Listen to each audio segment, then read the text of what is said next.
So during the start of the pandemic, what I call my sister from another mother, Principal Tammy Taylor, and I started Create and Educate LLC.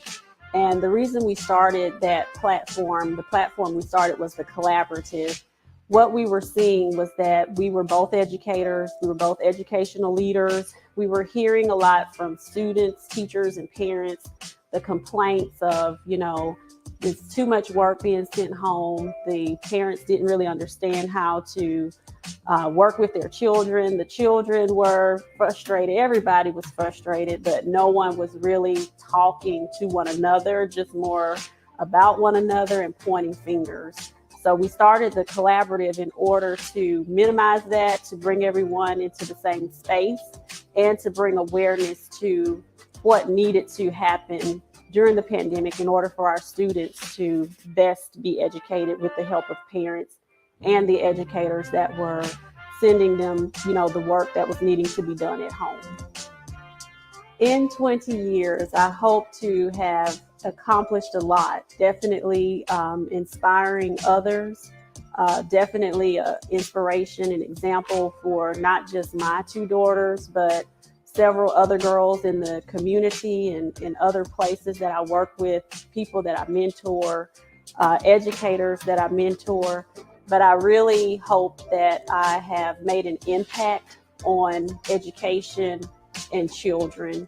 We have a program through Create and Educate called the R.E.A.L.L Academy for Girls, and it focuses on providing cultural relevant education specifically for girls. But we also work with a partner who focuses on African American males. We were able to raise our school report card grade levels, 2 grade levels in 1 year. A lot of the basis of that had to do with making sure that cultural relevant pedagogy, literacy, the knowledge was there for students. So we really have placed a great deal of that in our program, the R.E.A.L.L Academy for Girls. And the person that we work with, we're partnering for the young men, is doing the same thing for young men as well. It's so important for African American girls and males to understand exactly who they are. And a lot of times that is not taught in school. They see imagery that is, not very representative of who they actually are. They really don't know their true culture or true heritage, that so many things that are here in our culture was derived from the ancient culture of Africa. So when you know that, you operate differently. And when we really start to educate our children, they will know who they are and can come into their own. So in 20 years, I hope that several children have been inspired to be able to do that. Good morning, Tammy. Good morning, everyone. Good morning, Sheka. Good morning, everybody. Thank y'all for joining us. Yes. Good morning, Mr. Davis from Las Vegas. Thank you for being with us. And author Paula Johnson-Neal, thank you for joining us. And I will get you that information you requested about the author show. And Miss Nelson, thank you for joining us. Principal Dot McKeever Jeter, thank you for joining us and for your support. Good morning. And Principal Klingman, good morning. It was great seeing you. It was great to meet you in person. Definitely. And Principal Josh Tovar, buenos dias, good morning. And I got to get my steps in, Josh. I'm working on it. So good morning again, everyone. We have enjoyed Principal Hurt this morning, and hopefully you were on with him. And as he discussed, he did have a phenomenal entrepreneurship event in Detroit that Tammy and I had the opportunity to attend, and it was wonderful connections made, and we're just very excited about everything that he's doing and very appreciative of his support as well. How's it going this week, Tammy, at school? It's going. We are in testing season, so super busy. But I was so thrilled because, like sometimes when you come back and you're in a 4-day week, it seems like that week just drags on and on and on forever. Mm-hmm. And it seems like that's the time when the kids just go nuts and everything's just completely out of whack. But Even though it felt like a long week, it was a productively long week, and the teachers and kids were all back to business. They came back in there Tuesday with their minds on what we need to be doing to prepare these next 2 weeks before we go into testing. So it was a really good week. How about yours? It was good, like you said, productive. And anytime that we have some of those mental breaks in between with Yeah, spring break, Christmas break, all of those breaks are definitely needed and necessary. So yeah, everyone can come definitely. back refreshed. And like you said, just make sure that we're being productive. So Oh, yes. And I wanted to just say, echo what you said about Principal Hurt was on fire this morning. If you didn't see him, you need to go and watch that because he gave some tremendous information, especially about the School Diggers website. So please, if you didn't get to see him, go and watch it because I think he's going to do part two next week. And I can't mhm, wait. It was absolutely awesome. And Principal Hurt, I don't know if you're on here yet or not, but we want to again publicly say thank you so much to you and Erica for being the most hospitable people ever. yeah, And we thank you for that mentorship and adopting us as little sisters in education. So we really do appreciate you and what you are pouring into us and everyone else. definitely, Tammy. And like you stated, this network, good morning, Principal Hey, Kafele, Principal Kafele. where we're able to pay it forward, just like Principal Hurt has been able to do with us. He is definitely the data guru.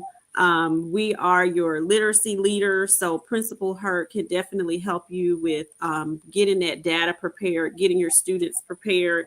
And if you need help with literacy plans or raising reading achievement at your school, we are definitely people who can help you. We've done that where we've raised our report card grades 2 and 3 grade levels in one year, and reading achievement was something that definitely went up tremendously with some of the strategies that we're going to be continuing to share with our reading series that we're doing on literacy. And most of what we're bringing you is based on the framework that we've created to kind of give leaders this roadmap that helps you cultivate, engage students, and a strong culture in your school. As leaders, a lot of times that's something that new leaders in particular struggle with getting a handle on. And there's so many facets to leadership and education that if you really have it mapped out, you really can make a lot of headway in several areas, but you have to have a distinct plan for each area of that. And we have, based on our experiences, mapped out a way for you to do that so that you can be successful and still get the achievement that you want to see with your students and your school. Absolutely. And Shika mentioned our framework, that real framework, and that real acronym we've spelled out with something that means something to us. And that acronym actually stands for respect.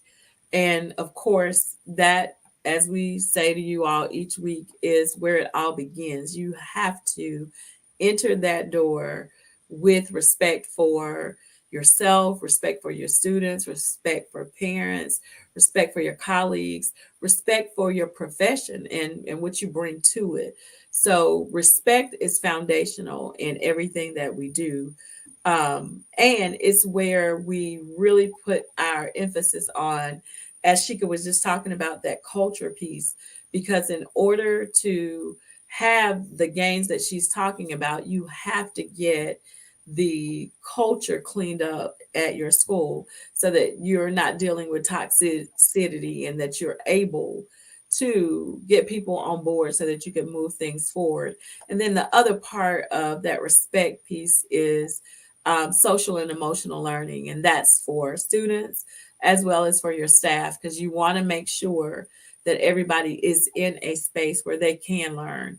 And then, of course, the E is for excellence, the A is for accountability, the L is for literacy, and that second L that we add to our reel is for leadership, because it takes strong leadership to make any of this happen in your buildings.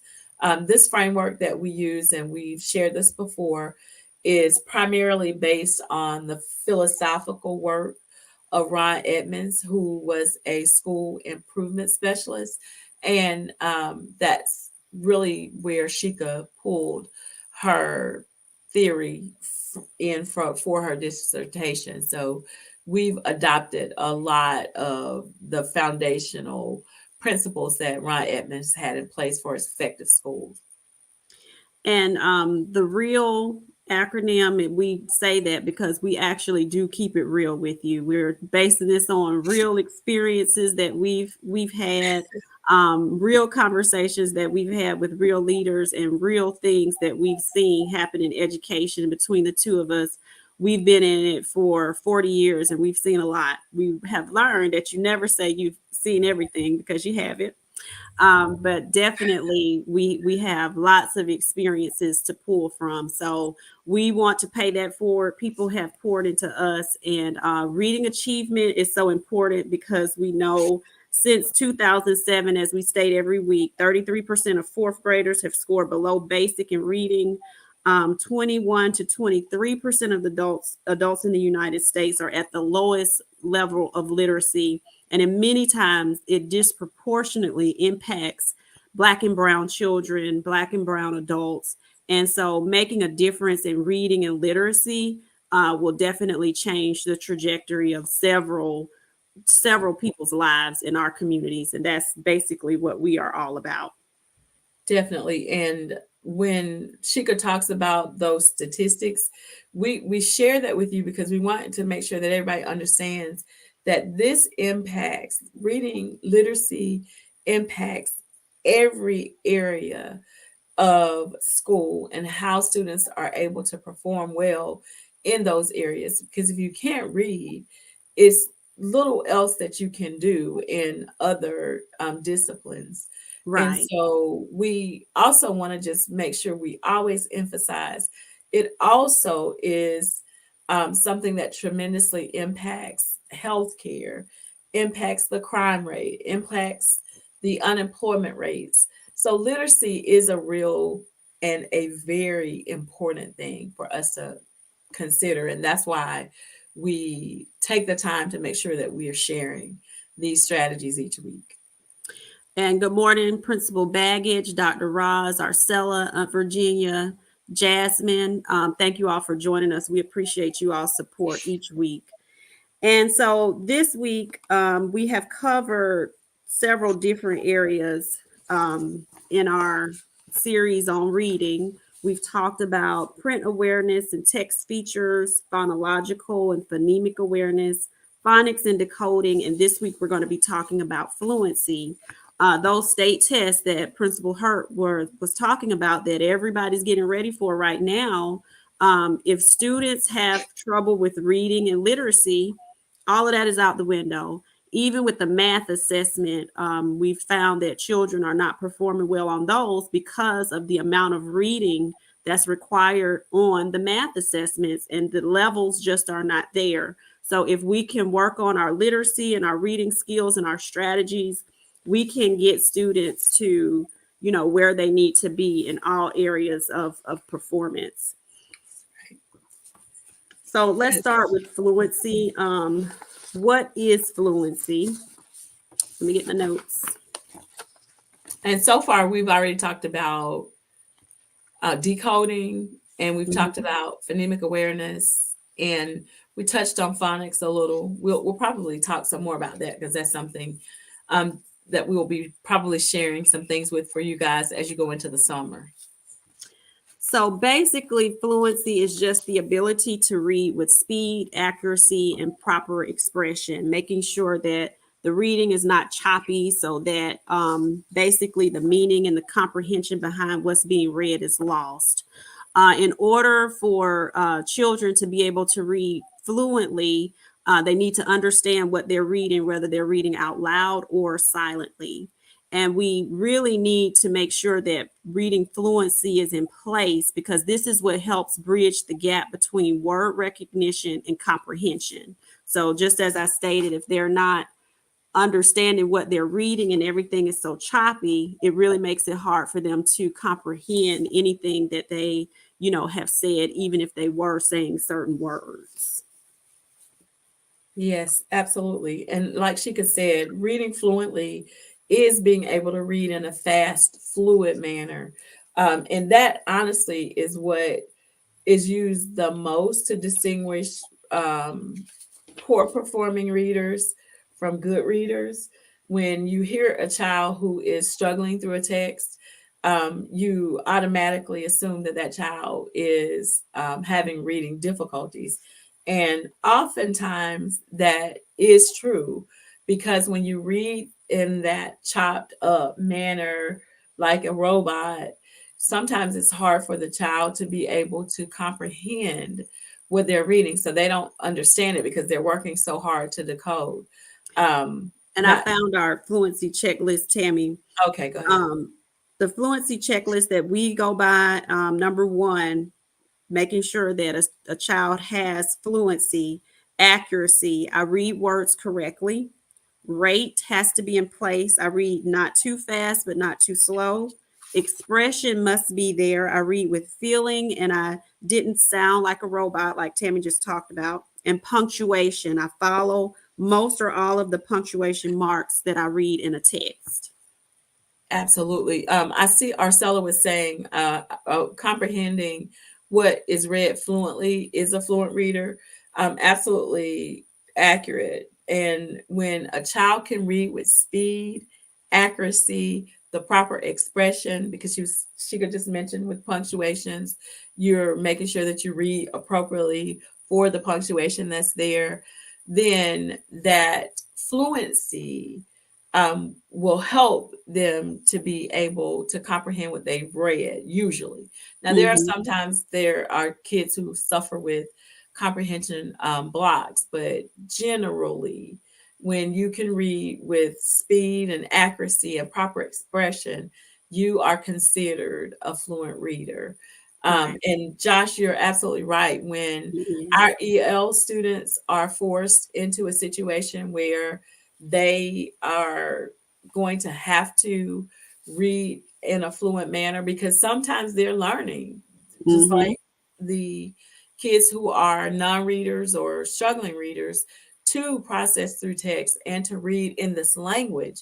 It does become very frustrating and they get overwhelmed and anxious when it comes to the test. One of the things that I've noticed about one of the students in my school, we don't have a real high EL population, but we do have a couple students who are learning English as a second language. And what I've learned about one of my students, especially, and she's going to do fine. The thing that South Carolina does do is they allow us for that first year that they're in the country, they don't have to test while they're getting acclimated to the new culture and to the new environment of the school that they're in and to this new language. So what we try to do is we try to make sure that when our ESOL teacher comes in, that we are working with those students anyway on how to attack taking a test. And I've seen that that does help them with being a little less anxious when that time actually comes. But as I said, I think that my student who will be testing this year, she's going to do fine because she's Mm-hmm. a very, very bright child. Definitely. And with that population of students, you do have to consider too that some of the words don't translate. So you have to keep that in mind, as well as some of the cultural differences. They may not be able to connect with passages. So all of those things have to be considered, and the teacher has to be familiar enough with their culture to understand those differences to try to help them work through those. That's true. One of the things, and we're sharing this today with you because it's important for us to keep this in mind. When you start looking at research about fluency, one of the things that you can find is that sometimes fluency is the thing, even as important as it is to the reading process. And as important a component of reading as it actually is, it's the thing that sometimes goes by the wayside because sometimes teachers get hyper focused on moving students to the next level because some of us use F&P levels, some of us use reading recovery levels, but those levels start to overwhelm teachers because you've chunked out this set of letters that a child has to progress through in any given year. And teachers get hyper focused on that. And if children can read those words, they check them off, and those ticks say, okay, he's reading at a level G. So he is on grade level, versus taking a look and really retrospectively saying, yeah, he did read these words, but what was his accuracy like? What kind of errors was he making? What does this sound like? And when we can't focus on really what is truly important, and that is making sure that kids are comprehending, it does become overwhelming to the teacher because you're thinking, I've got to get these kids to, and you're right, we're trying to get them all the way up to Z so we can test them out. But um, it's something worth spending some time on. So please be sure that you emphasize that to your teachers, or if you're a teacher on here, make sure that you're paying attention to how fluently your child is reading, and if that fluency is allowing for them to comprehend at high levels. And we're close to our time, so I'm not going to go into the research in depth. Maybe we can come back to this some next week, but there are research studies that are based on looking at the components of fluency, how you build, and they are actually on guided oral reading and independent silent reading. And we could talk more about that at a different Okay. time. And just to follow up with what Tammy has provided, if you're a parent or a teacher, sometimes you need to know what it looks like when a child is having trouble with fluency. So, one of the things that students may say is, oh, I hate to read. This is stupid. They're not going to naturally gravitate towards it. And again, that choppy, robotic reading is not something that they feel good about. So you do have to be careful sometimes about round robin reading as well, unless you're in a really small group or, some type of intervention, so that they're not embarrassed in front of peers who are reading fluently. But they may get stuck on chapter books or large words, or they probably don't like to read things that are very long. So this is why sometimes poetry is something that could be used, because it allows them to finish something, and it does have to be appropriate to their level, and gives them that motivation to feel like they've completed something. At home, parents may see that, the child is not reading with a lot of expression. They may stumble a lot on some words. They may read very slowly, or just kind of start what we call fake reading. When it's the independent reading time, they're moving their mouth, they're pretending like they're reading, but they're not really reading. And you only know that when you're asking them questions about what they have read. So that's why it's very important to follow up with, what are you reading? Tell me about it, because that way if they are really reading or not. And some of the things that they can do to help themselves is definitely by tracking their words, and parents can read aloud. So we are right at the end. We're going to save the rest for next week so we can jump on over to Principal Kafele. Yeah, And we're let's going join us over there. Yes, we're going to post some information about a professional development that's coming up next week with Integrate Technologies, where they're hosting something on lesson planning. And what was the other event, Tammy? Oh, in July, and Principal Kafele is probably going to say this as well, Mm-hmm. but he is going to be at a summer institute on July 12th and 13th Mm-hmm. in Charlotte. So if you have not registered for that, please register and plan to attend. It's a wonderful event, and we, of course, all know how phenomenal Principal Kafele is with delivering anytime, but it's a smaller setting, and we personally are going to be there. So we invite you to get registered for that, and we could post that flyer as well. Okay. So if you need help with reading plans, summer reading materials for math or reading, please reach out to us and let us know, and we can help you get those things ready for the summer and to help your students and help you with your literacy plans. So thank you all and Thanks, have a guys. great rest of your evening. Absolutely.